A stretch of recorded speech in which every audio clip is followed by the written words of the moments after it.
We are at the Château Saint Estève de Néri, where they make rosé wine near Pertuis in the Luberon, and we are going to speak with the person that's making the wine. And he's English, and his name is Alan Wilson, and that's his place.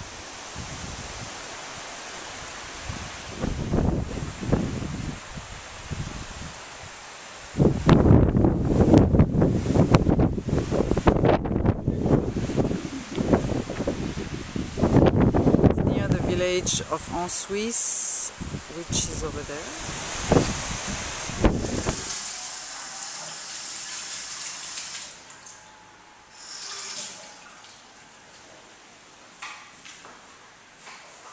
American people, I have no idea what French rosé wine is. They mostly think it's a mix of red and white because of the color, right?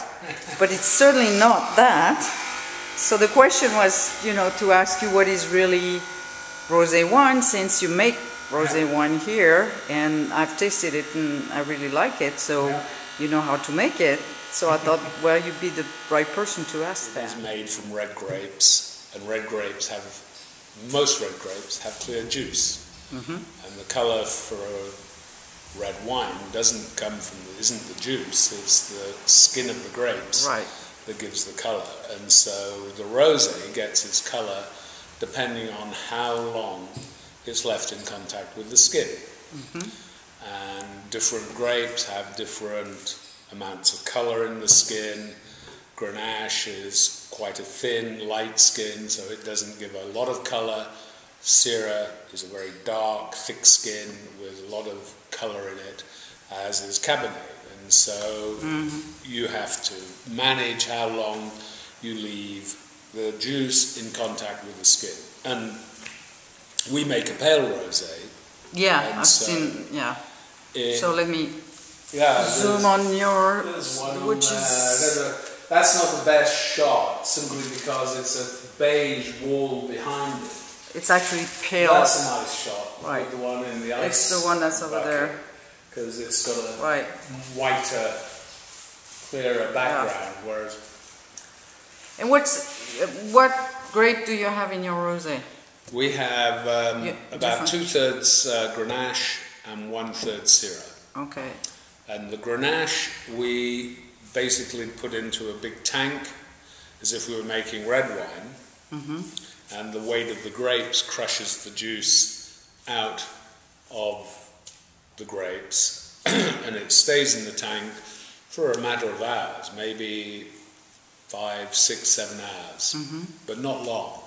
And then once there's juice been crushed out, the juice is taken out of the tank, and then is put into the tank for the rosé. And that period, that 5 or 6 hours, is enough to get the amount of colour and flavours and aromas that we want to extract from the skin without actually starting to pick up the tannins that are in the sort of more bitter flavours that sometimes can be associated with the pip and the skin. Okay. The Syrah is a different thing because it's the Syrah, the juice barely touches the skin and it starts to be dark. It's very, very extractive.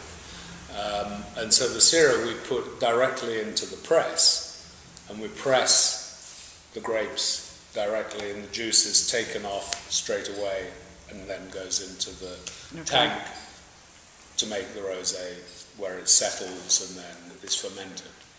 And so we use slightly different processes to manage how much extraction we get between the Grenache and the Syrah. Okay. And what about Côte de Provence? Yours is classified Côte de Provence? Ours is Côte de Luberon. Côte de Luberon. Although we're in Provence, we're not a Côte de Provence. Côte de Provence is further south. It's really between Aix and Cannes. I was really surprised, to see all the, Côte de Provence they have in Saint-Tropez, which for me, Saint-Tropez is not Provence anymore. In my, idea of... Provence, In my idea of Provence, it's not Provence, but you know, Yeah. I guess it's considered Côte Yeah. de Provence. So. Yeah, yeah.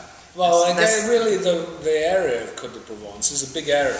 Yeah, I thought it was much smaller than that, actually. For the wine, and then there are all subsets. There's Varoise, Ah oui, there's Coteau-Varois, Saint yeah. Victoire, there's Saint-Tropez itself makes wine. The interior, they make a lot of wine, rosé going over to Lorgues and Draguignan, that area.